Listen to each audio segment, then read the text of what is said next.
Les gens expliquent que le tourisme de masse est nécessaire pour pouvoir pratiquer un tourisme populaire. Moi, je crois que c'est pas vrai. Je pense qu'on peut parfaitement pratiquer un tourisme populaire qui soit accessible sur le plan budgétaire et qui soit écologique. C'est juste une autre façon de penser les choses.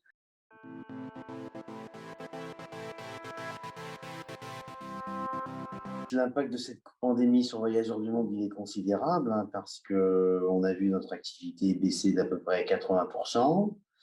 Euh, on était une entreprise qui faisait à peu près 480 millions d'euros de chiffre d'affaires et on a fait en 2020 à peu près 120 millions. Donc, vous voyez, ça nous fait pour 80% de baisse. On était une entreprise qui gagnait à peu près 35 millions d'euros d'EBITDA annuel et on va plutôt en perdre 13,5 cette année, en 2020. Et puis, sur 2021, on risque d'être dans des chiffres assez similaires en termes de baisse d'activité. Un peu mieux peut-être en résultat parce que les aides économiques du gouvernement sont plus fortes. Mais je dirais que l'impact pour nous, il est considérable sur le plan économique, sur le plan financier. On a nos salariés qui travaillent à peu près à 20 à 25% maximum. Il y a des moments, c'est un peu plus, parfois c'est un peu moins. Ça dépend des périodes de confinement, des confinements. Par contre, on n'est pas en danger économique parce qu'on avait des grandes réserves. On a fait 25 ans de bénéfices successifs. Donc, on résiste très bien. Je dirais que la problématique pour nous, elle est de maintenir le lien social avec nos équipes parce que nos bureaux sont fermés depuis le 15 mars. Quoi. C'est-à-dire qu'on n'a pas mis les pieds. Moi, vous voyez, dans mon bureau, j'ai dû y aller 3 fois depuis le 15 mars. Quoi. Voilà. Donc l'enjeu, il est plutôt là, mais pour l'instant, ça va. Mais il ne faudrait pas que ça dure éternellement quand même. On a fait cette augmentation de capital parce que on est venu nous chercher entre guillemets, c'est-à-dire qu'on n'était pas forcément demandeur.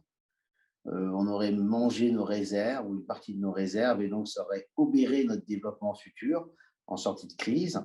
Et on a des investisseurs qui sont venus nous voir, qui nous ont proposé, je dirais, une opération qu'on a trouvée très intéressante pour nous et pour l'entreprise. Donc, on a négocié ça avec nos partenaires américains et nos partenaires français habituels, Crédit Mutuel Equity et BPI, qui nous ont suivis dans cette opération. Et donc, on a réalisé cette opération pour pouvoir, je dirais, développer le savoir-faire international de Voyageurs du Monde sur ces deux métiers qui sont le voyage sur mesure et le voyage d'aventure dans le monde entier. Mais je dirais que ça a été possible que parce que l'entreprise était une entreprise très rentable, très saine depuis 25 ans et que donc les investisseurs ont considéré que ce que nous vivions là était une parenthèse. Donc, ils ont, je dirais, ils se sont dit, bah, il faut profiter de la situation pour probablement avoir une valorisation d'entreprise un peu moins élevée, ce qui a été le cas. Hein. L'entreprise a été valorisée 320 millions d'euros, alors que pré-Covid, elle a été plutôt valorisée à 400 millions d'euros. Donc, ils ont eu une opportunité et nous, ça nous a permis de sécuriser définitivement le développement futur de l'entreprise. Je dirais que c'est l'histoire de notre entreprise, son ADN, son positionnement de marque très précis, son positionnement produit très précis, sa vente directe, qui ont fait que les investisseurs étaient très intéressés pour venir chez nous. Quoi. Voilà. Covid ou pas Covid. Moi, je pense qu'on ne peut rien préconiser du tout pour relancer l'activité touristique. C'est une illusion. La seule chose qui est à faire, c'est d'attendre que cette pandémie disparaisse de façon globale, parce que si elle disparaît sur quelques pays, ça ne suffira pas à relancer le voyage. Je dirais que c'est ça la clé, qu'elle ne dépend pas tellement de nous, elle dépend de la gestion sanitaire mondiale et de l'épidémie en tant que telle, hein, comment elle va évoluer. Bien sûr, tous les outils qui permettent d'améliorer ce système, type le pass sanitaire, c'est très très bien, mais le pass sanitaire, ça fonctionne que si les pays sont dans une situation épidémique basse et correcte. Elle n'est là que pour l'outil n'est là que pour fluidifier le système. Au lieu de donner un test PCR sur un bout de papier, vous l'avez sur un outil électronique. Cet outil électronique qui permet d'être adapté aux pays qui décident que les vaccinés ont le droit de rentrer sans test PCR ou à ceux qui ont une sérologie positive. Je dirais que cet outil est très modulable et que ce soit celui d'Air France, celui de l'Union européenne, ou celui des Américains, ou celui de IATA, qui est l'Organisation internationale des compagnies aériennes, eh bien, on est preneur, quoi, voilà. Donc, mais ça ne va pas permettre de relancer le tourisme. Ça va permettre de le faire fonctionner dans un cadre plus fluide.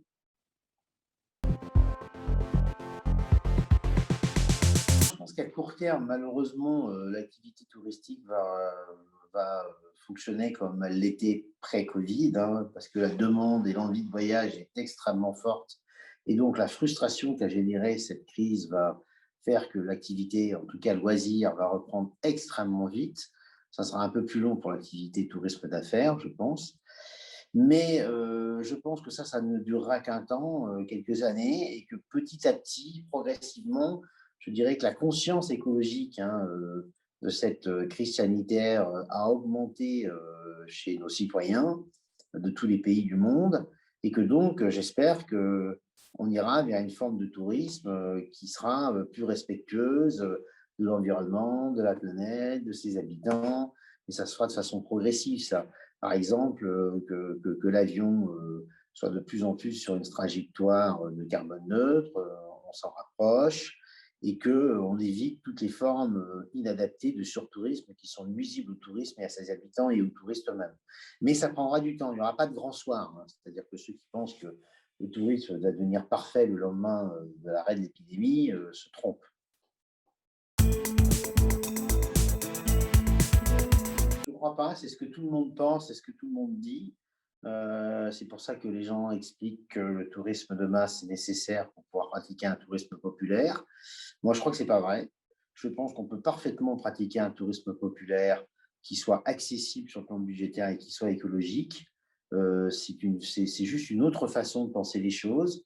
Par exemple, une taxe carbone généralisée pour absorber les émissions de CO2 sur la partie des avions qui n'auraient pas pu faire sa transition ou sa baisse d'émissions de CO2 sera marginale sur l'ensemble du prix d'un avion. Et quand on sait que le prix d'un avion varie en fonction de son remplissage, le fameux yield management, eh bien pour tous ceux qui voudront voyager dans des conditions tarifaires favorables, pourront continuer à le faire. Ce n'est pas le problème. On n'est pas obligé, en d'autres termes, de condamner ceux qui n'ont pas d'argent à pratiquer un tourisme de masse. Ce n'est pas vrai. Ceux qui ont moins d'argent, pas d'argent, moins d'argent. Je ne crois pas que ce soit vrai.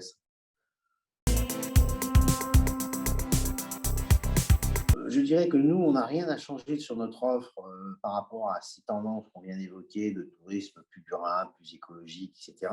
Parce que c'est des choses qu'on pratique nous-mêmes depuis des années. Donc, on est très, très confortable là-dessus. Pareil pour le tourisme plus local, hein, c'est-à-dire plus en France ou en Europe, parce que ce sont des zones sur lesquelles on est extrêmement présent, hein, depuis des années, que ce soit dans le tourisme d'aventure, où, par exemple, 20% de nos clients randonnent en France, hein. Donc là-dessus, on est très, très, très armé. Mais aussi sur le tourisme individuel plus classique, on commence à vendre des voyages en France de plus en plus importants. Donc moi, je pense que sur ces sujets-là, on n'a pas grand-chose à faire. Je dirais que l'enjeu pour nous, c'est de bien remobiliser nos équipes et d'être à niveau de la promesse qu'on a faite, en particulier d'avoir un très, très haut niveau de service, pas forcément un haut niveau de prestation, pas forcément d'être haut de gamme, comme parfois on nous présente. On n'est pas haut de gamme, on est haut de gamme en service, qui n'est pas pareil. Et ça, le fait de travailler à distance à 80, à 100% même, hein, et d'avoir une partie de ceux qui travaillent à distance qui ne travaillent pas du tout, parce qu'ils sont au chômage partiel, c'est un enjeu. C'est-à-dire que c'est un enjeu de perte de savoir-faire. Et là-dessus, il va falloir qu'on soit vigilant. Il est là pour nous, l'enjeu. Il n'est pas sur adapter notre offre qui est déjà parfaite par rapport au monde d'après. Je ne pense pas que ce soit 15 millions d'euros, hein, la perte de recettes, hein. C'est beaucoup, beaucoup plus, hein. 15 millions d'euros, non, je ne sais pas si c'est 15 milliards ou j'en sais rien, mais on est plutôt dans ce genre de chiffres, hein. Alors, Paris, c'est comme le reste du tourisme, si vous voulez. Il ne faut pas attendre de grands soirs et des plans de communication qui vont changer la donne sur l'arrivée des touristes internationaux à Paris. Quand la crise épidémique va cesser, je peux vous dire que Paris va rencontrer un succès phénoménal. Tout le monde a envie d'aller à Paris. Donc, ça va se faire tout seul. Donc, je dirais que l'enjeu, pour nous, il n'est pas tellement sur le fait d'accompagner trop fort en termes de com le retour des touristes internationaux à Paris, il est plutôt d'améliorer notre produit. Et pour améliorer notre produit, moi, j'ai identifié 4 axes qui sont les axes clés de la mandature que je vais mener de mes 4 ans à la tête de l'Office du tourisme à Paris. Le premier, c'est casser tout ce qui peut se rapprocher de près ou de loin du surtourisme. Par exemple, qu'est-ce qu'on peut faire pour éviter que la place du Tertre soit Disneyland, par exemple. Bon. La deuxième chose dans le surtourisme, c'est de répartir nos touristes de façon plus intéressante sur l'ensemble de la ville et sur l'ensemble de l'Île-de-France. Il y a des merveilles méconnues, il faut qu'on les fasse connaître. Moi, j'appelle ça voyager à contre-courant.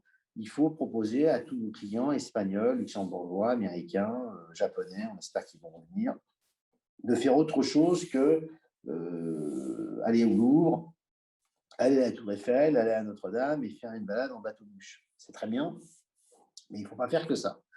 Il faut essayer aussi de proposer aux musées de la ville, aux musées nationaux, d'élargir leurs horaires d'ouverture pour pouvoir avoir des plages horaires qui soient plus étendues et donc limiter le surtourisme. Ça, c'est pour l'angle surtourisme. C'est des exemples, mais on va essayer de les décliner. Il y a également le fait de rendre le tourisme le plus écologique possible. Donc, par exemple, moi, je propose qu'on mette en place des vaporettos à la vénitienne sur la Seine, qui soient des bus de passagers sur l'ensemble de la Grande Couronne, de la Petite Couronne et de Paris intramuros, et qui soient, si possible, le plus écologique possible. Pourquoi pas des vaporettos électriques qui permettraient à la fois de désengorger la ville, de permettre une circulation plus agréable, plus sympathique. Les rives de Seine, c'est magnifique. Et puis, en plus de mélanger touristes et habitants, parce que c'est bien entendu un produit qui ne serait pas réservé aux touristes. C'est un exemple, ça. Favoriser toutes les mobilités douces, tous azimuts, etc. Donc, mon deuxième angle, c'est l'écologie. Le premier, c'est le surtourisme. Le troisième, c'est de rajouter des services. Il faut rajouter un maximum de services à ceux qui nous visitent. Il y a un plan d'augmentation du nombre de sanisettes dans Paris. Ça a l'air idiot, mais c'est juste fondamental. Et ça a été aggravé, ce problème, par la fermeture des bars et des restaurants. Mais il faut que tous nos visiteurs puissent aller dans des toilettes propres, correctes, belles, pas épouvantables, pas des cabanes de toilettes de travaux dégueulasses. Tout ça, il faut qu'on le mette en place. Et quatrième sujet, qui est encore plus ambitieux, c'est ce que j'appelle mettre du beau dans Paris. C'est-à-dire que la ville a dû subir des transformations, les pistes cyclables, les voies sur berge, les travaux divers et variés. Et donc, ça a généré parfois, et c'est normal, un peu de désordre. Il faut faire tout ce qu'on peut pour remettre du beau, que ça touche au mobilier urbain, la gestion des déchets, les poubelles qui sont transparentes et qui donnent une impression de saleté, alors que ce n'est pas la saleté, mais c'est l'impression, la gestion des travaux, les fameuses glissières en béton armé qui allent dans tout Paris et qu'il faut qu'on ramasse, etc., etc., etc. Voilà, tous ces sujets-là, c'est ce que j'appelle le produit. C'est-à-dire que Paris est une ville magnifique, Paris est une ville qui attire le monde entier, mais ça ne veut pas dire qu'il faut qu'on se repose sur nos lauriers, il faut qu'on améliore le produit. Voilà. Donc avec ces 4 choses, vous avez le programme de mon mandature. C'est l'Everest un peu ce truc-là d'ailleurs, mais je n'ai pas décidé d'accepter cette fonction pour aller faire de la représentation et aller au Parc des Princes ou en tribune officielle parce que je suis président de l'Office du tourisme de Paris. Non, je veux vraiment qu'on réalise des choses concrètes. Et puis, un point très important, je veux le faire avec tous les acteurs. C'est-à-dire que je veux le faire pas que sur Paris intramuros, je veux le faire avec la métropole de Paris, je veux le faire avec les communes de la Petite Couronne et de la Grande Couronne, je veux le faire avec le CRT Île-de-France et je veux le faire avec l'État. Si je veux essayer d'obtenir une ouverture plus large des musées nationaux, il va bien falloir que je discute avec Roselyne Bachot et le ministère de la Culture, par exemple. Et bien sûr, le président du musée du Louvre. Moi, personnellement, en 2021, j'aimerais bien que mon entreprise reprenne des couleurs et revoit ses collaborateurs revenir au bureau, même si je veux garder le travail à distance à long terme pour partie. Donc ça, j'aimerais bien voir cette magnifique entreprise reprendre son fonctionnement normal. J'aimerais bien que certaines actions concrètes que je viens de vous évoquer sur l'Office du tourisme de Paris soient mises en place. Donc ça, par exemple, le pari insolite que je veux mettre en avant tous azimuts et ne jamais mettre en avant la Tour Eiffel, très peu, parce qu'on n'a pas besoin de nous pour. Personne dans le monde a besoin de l'Office du tourisme de Paris pour savoir qu'il y a la Tour Eiffel, si vous voulez. C'est pas tellement intéressant. Donc, voir quelques objectifs concrets dans ce monde institutionnel, pas toujours simple en termes de processus de décision, se mettre en place. Et puis, encore à plus à titre personnel, j'ai une petite ferme écologique sur laquelle je suis très engagé et je voudrais bien la voir arriver à maturité. Elle n'en est pas loin, là, ma petite ferme du Perche. Eh bien, mettre des légumes dans Paris, distribuer sur des marchés de producteurs, tous ces sujets-là qui me tiennent beaucoup à cœur parce que moi, j'aime l'écologie concrète. J'aime l'écologie par l'action. Un point, parce que vous êtes écouté par pas mal d'entrepreneurs et pas mal de décideurs économiques. Moi, j'ai envie de dire à mes confrères, à mes collègues qu'il faut qu'ils comprennent que l'écologie, ce n'est pas une option. Ce n'est pas une idéologie. Ce n'est pas l'écologie politique qui est la clé. L'écologie, c'est absolument indispensable et nécessaire. Sinon, vous allez conduire vos enfants, que vous êtes très attachés dans votre héritage financier, par exemple. Quand on commence à toucher aux droits de succession, les gens sont dans un état second. Et en fait, ça ne le dérange pas du tout de leur transmettre une planète qui va devenir difficile. Et donc, moi, j'ai envie de dire à tous ces décideurs économiques et politiques, de quelque bord que ce soit, que l'écologie, ce n'est pas une option, c'est une obligation.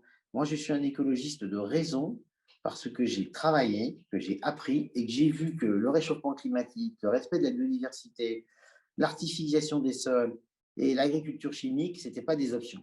C'est des choses qu'il faut faire. Voilà. Donc, je les encourage tous à être des écologistes positifs, joyeux et de progrès.